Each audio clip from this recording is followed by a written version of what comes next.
start off by saying that my voice is a little low. I think I'm starting to get a little sickly. I'm a little sickly boy, but the show must go on. What's up, y'all? Welcome back to another video. If this isn't a welcome back, let me introduce myself. My name's Chris. I know how to read. And just for fun, we're gonna roll a D20 to start off this video. Let's just see how well this video is gonna go. Let's see. That's pretty good. And today we're gonna be going through my physical TBR and why I haven't read my TBR yet. So this is kind of my new bookcase setup right now. And we'll go over it real quick. So right here, I got my record player and my vinyls. I was listening to Billy this morning, and then these are all my vinyls for any of y'all that are interested. Up here, I'm not gonna spoil it, but that is my physical TBR that we're gonna be talking about today. And I don't really have a system for all of the books back here, but I just wanted to make sure that like at a moment's glance, I could see every book. But I wanted to talk about my TBR today because I realized that I'm actually pretty close to finishing my physical TBR. And I think I must have been incredibly close to finishing my physical TBR before I went to New York. I went to 13 bookstores, bought 13 books, and if it wasn't for that, I think I would have maybe 2 or 3 books on my physical TBR that I would have to finish in order to read every book I own. But I go to New York, I buy a bunch of books, and that stack is kind of where we are now. If y'all saw my reading goals for 2025 video, one of the things I said in that video was that I really wanted to be the kind of person that has read every book that they own. I'm not really the kind of person that enjoys or wants to have like 100 books on their physical TBR that's taking up like a whole bookshelf worth of stuff. That's just not my general vibe. So let's talk about my TBR. First up right here, we have The Brothers Kamazov by Fyodor Dostoevsky, a book that I've only heard good things about. I remember seeing a video of Ian Goobly reading this book, and I'm forgetting the name of the other YouTuber I saw, but they also did a reading vlog for this book. And after reading Crime and Punishment by Dostoevsky, it has made me so excited to kind of tear into what a lot of people say is one of the greatest books of all time. One of the things I really liked about Crime and Punishment was kind of the conversations on religion and morality and government that happened like throughout Raskolnikov's journey. And I'm very interested to see kind of how those conversations are implemented into this story. And like, as it is with many of the books that I read, I don't really know a lot about the story of the Brothers Karamazov. It says right here, The Brothers Karamazov is a murder mystery, a courtroom drama, and an exploration of erotic rivalry in a series of triangular love affairs involving the wicked and sentimental Fyodor Pavlovich Karamazov and his 3 sons. If you can't already tell, I'm very excited to read this book, but I think the main reason that I haven't done that yet is because I want to do a sort of reading vlog, kind of documenting my journey while reading this. Next up, we got Sherlock Holmes, The Complete Novels and Stories, Volume 2. So I am currently reading Volume 1, or at least rereading Volume 1. I got this copy of Volume 2 at a bookstore called Afterwards in Chicago when I was in Chicago a few years ago. There are very few novels in these 2 volumes, I'll say. It really is like a very large collection of short stories. So I do have a lot to get through. So I think I will start reading this one the second I'm done reading Volume 1, just so I can like read the entire lineage of Sherlock Holmes. But obviously I'm not going to start reading Volume 2 until I'm done with Volume 1. So like I'm definitely going to get to this, but it's going to be in the distant future. Next up, we got a novel called Penney by Charles Huston. I got this at the Mysterious Bookstore when I was in New York, which is a bookstore, obviously, dedicated completely towards mystery and thriller books. And I bought this book without even reading the little blurb on the back. I got it purely because Stephen King on the front cover says I absolutely loved it. Penney is a brilliant book filled of heart and the language is pitch perfect. If Stephen King says that, and I saw that before I had even read The Shining, if Stephen King says that, your book is awesome. But the actual blurb on the back says, a thief who travels through mirrors in search of magical curiosities, a video game that threatens to spill out of the virtual world, a doomsday cult on the collision course with destiny, and a missing teenager at the center of it all. With the world on the brink of every kind of apocalypse, humanity needs a hero. What it gets is Sid Catchpenny. So this sounds like a really cool like sci-fi mystery novel, which isn't really like a combination of genres that I read that often. And I think like some of the reasons that I haven't read this book yet is because there are other books that I want to read a little more than this, but especially when I get through like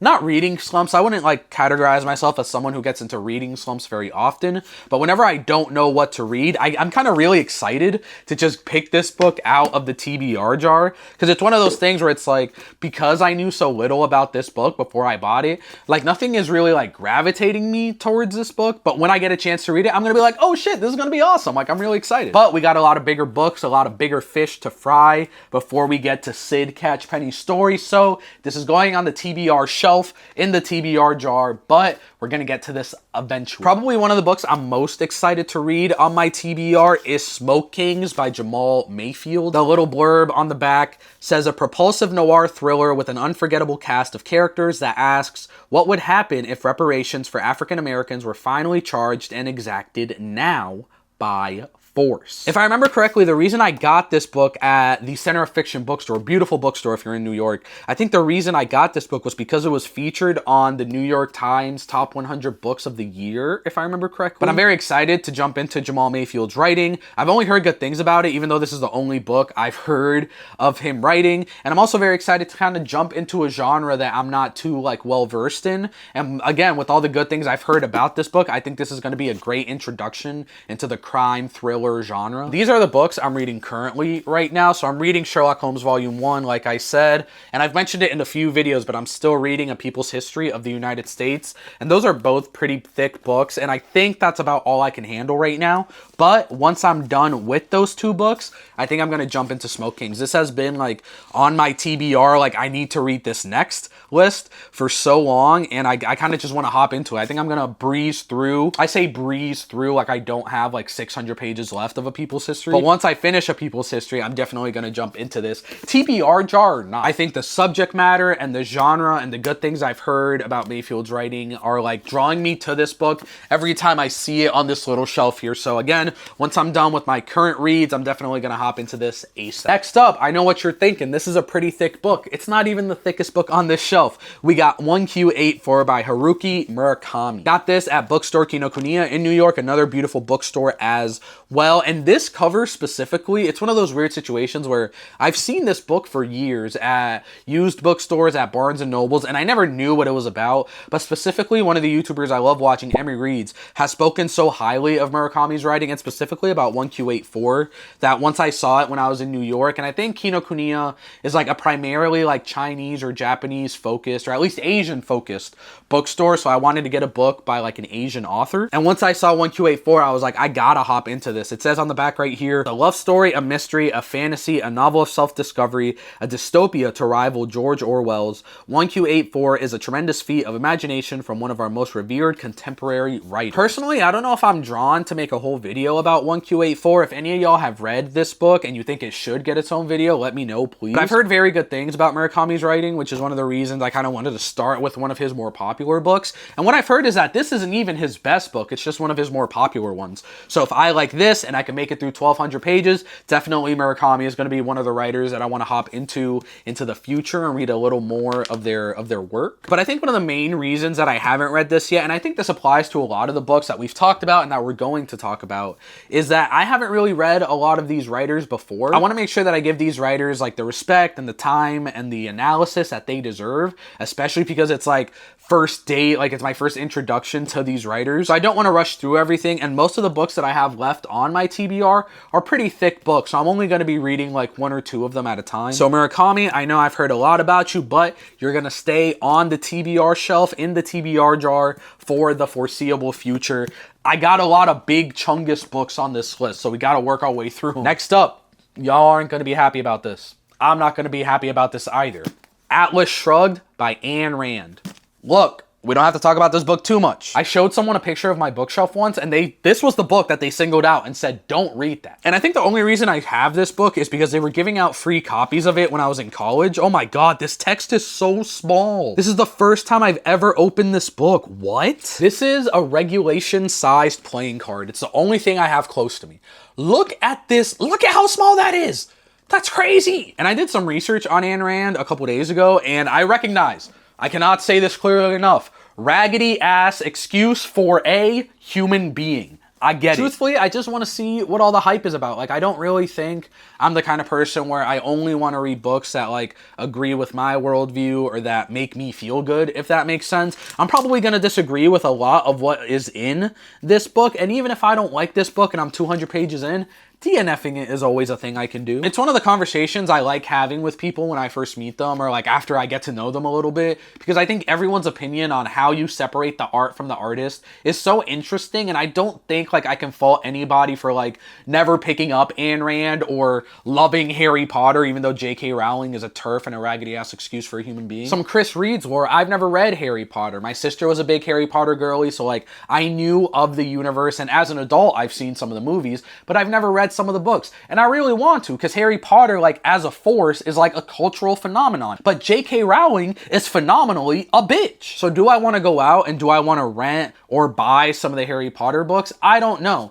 and I can honestly say that I would never buy Atlas Shrugged by Ayn Rand just because I've heard horrible things about her as a person, but I've heard horrible things about a lot of other authors, and I've still read their books, so I don't know exactly how I feel about this whole debate. I'm sorry if my voice is going crazy. I got something going on. Whether or not you like agree with me completely or disagree with me completely, let me know in the comments down below. So yeah, I'm probably gonna read Atlas Shrugged in the very distant future. I don't know how I feel about it. It's like a moral thing that I have to come to terms with, but it's definitely on the end of a very long list of books that I want to read, so I'm not going to stress too much about it. But please, if this conversation interested you at all, comments down below, leave your thoughts. I genuinely want to know what y'all think. Next up, another book that I got from Afterwards in Chicago for $11.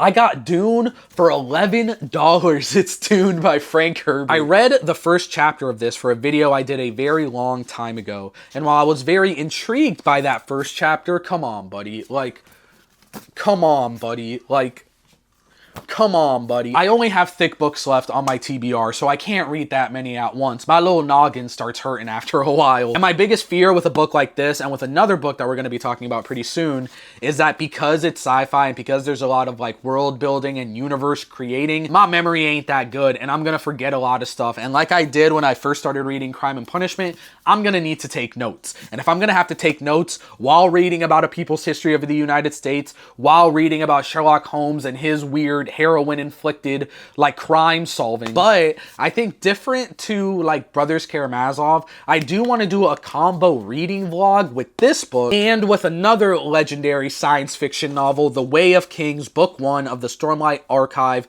by Brandon Sanderson. In that same video where I read the first chapter of Dune, I also read the first chapter of this book, and this book from the very beginning like got me going. Like, this book is so interesting. The world that Sanderson was able to like lay out in the prologue and in the first chapter was so cool and so interesting. But similar to Crime and Punishment, similar to Dune, a brother's gonna have to take notes because there's a whole bunch of stuff, and the font is very, very small. Not as small as Ayn Rand. This thing is microscopic. That's crazy. But I think it would be really fun to do a video where I read 2 of like the most legendary science fiction novels ever written. So I definitely have a lot of catching up to do, but like this is, sorry, what? The money's calling? Imagine if this was money. I'd feel like Kodak. Yeah. But once I had the idea that I wanted to make like a combo reading vlog of reading these 2 legendary pieces of literature, I was like, yep, I don't know when I'm gonna have time to read these, but I know it's gonna be at the same time and for a video. I got this book right here, She Who Became the Sun, at You and Me bookstore in New York. I believe it's the first and only female-owned Asian bookstore in New York, so if you're ever around the area, check them out. Very short blurb on the back here. Shelley Parker Chan's She Who Became the Sun reimagines the rise to power of the Ming Dynasty's founding emperor. Obviously, like a review that's gonna be on the back of a book is going to speak very highly of the book, but some of these are crazy. Like Zen Cho, Parker Chan unrolls the painted scroll of her epic tale with the control of a master storyteller. An unforgettable debut, instantly enthralling, an absolute stunner. Like if someone said those things about a book I wrote, I wouldn't write again because like I peaked. I was unsure of this book when I got it, but I think the lady at You and Me Books, like speaking so highly of this book and the author, kind of sold me on it. It definitely is one of the shorter books that I have left to read on my physical TBR. It's up there with like Smoke Kings and Catch Penney. So I think just because of that, I might get to reading this sooner rather than later. But we do have thicker books that I'm reading right now, and Smoke Kings has kind of enticed me a little bit more than this book has so far. I'm probably going to be going from like thinnest book to thickest book just for like my mind's sake. So I think looking at it now, this is probably gonna be, after I finish reading A People's History and Sherlock Holmes, this is probably gonna be like the second or third book that I read. I love jumping into books that I know very little about. So like I'm excited to hop into this like kind of with like a bare, open, blank mind and kind of see the story that Parker Chan is able to tell. Honestly, like I don't think y'all have to wonder why I haven't read The Countmani Crystal by Alexander Dumas yet. I don't think y'all gotta ask. Like, really? Watch this. Watch this. That's why I haven't read it. Ian Goobly commented and said like, hey, don't worry about it. Like, don't be scared. Like, it's a very good book. This is like the revenge tale. I'm gonna keep it a buck. I'm gonna keep it 8 more than 92.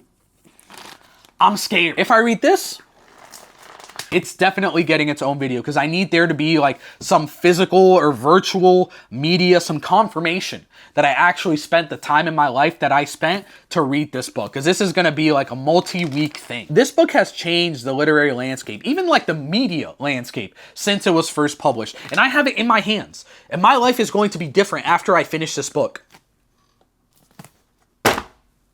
I can't do it. So whether or not I give this book its own like dedicated video, I do want to give it the time and respect and analysis, like I said with the other books, that it deserves. So I don't know when I'm going to get to this, but I'm very excited and very hopeful that 1, I finish this book, but 2, that I enjoy it. So I can't wait to get this story in my little noggin, because there's a lot of story to get in there. And last, but definitely not least, we have Ron Chernow's Alexander Hamilton. I made a video where I introduced Hamilton to my roommate and we watched the musical together, and that was a very fun video. If you haven't seen that, check it out. And even when I first discovered Hamilton, probably around the time everyone else first discovered Hamilton in like 2016, 2017, I wanted to read the OG book. From what I understand, Ron Chernow was like a biography author. Like that's what he does. He intensely writes about like whoever he sets his mind to and does a pretty damn good job when doing so. And while I agree that the Hamilton musical is great and awesome and everything in between, it definitely wasn't entirely historically accurate. So I definitely want to read like a historical account of like a forgotten about founding father who had a ginormous impact on like the United States today. And I guess he isn't really that forgotten now because Hamilton kind of like popped off, the musical, I mean. But that doesn't mean that Alexander Hamilton's story doesn't deserve to be told. And also, I believe Ron Chernow did a biography on George Washington as well. And I've also heard very, very good things about that. So if I like Ron Chernow's writing when talking about Hamilton, I'm sure I can cop Washington's biography and enjoy it there as well. Oh, it's on the cover. It's on the cover that he also wrote Washington. I should learn how to read. That would probably help me out. That's it, y'all. That's my TBR. As you can tell, the top shelf is empty. We have 11 books on my physical TBR, on my TBR in general. And then in the actual TBR jar, I have a couple extra books in here that I wanted to reread, like Sapiens and like The Godfather, and just some books that I want to reread in there. So while the TBR jar, I think, has 15 or 16 entries, the actual physical books that I have to read is only 11. I say only, there's probably 10,000 pages of reading that I have to do in here, which is kinda crazy, man. It's kinda crazy. I hope y'all enjoyed today's video. Leave a like, comment, subscribe, all that good business if you did. I know there were some topics that we talked about that I want y'all to leave your comments on already, but if there are any books on your physical TBR that you haven't read yet that you really want to, let a brother know why. I love being able to have discussions in the comments down below, so if you have the time and or the energy, please do that. I gotta get ready for work, but more importantly, I gotta finish reading Sherlock Holmes and A People's History, because we got a lot of reading to do. I'll catch y'all next time. Peace.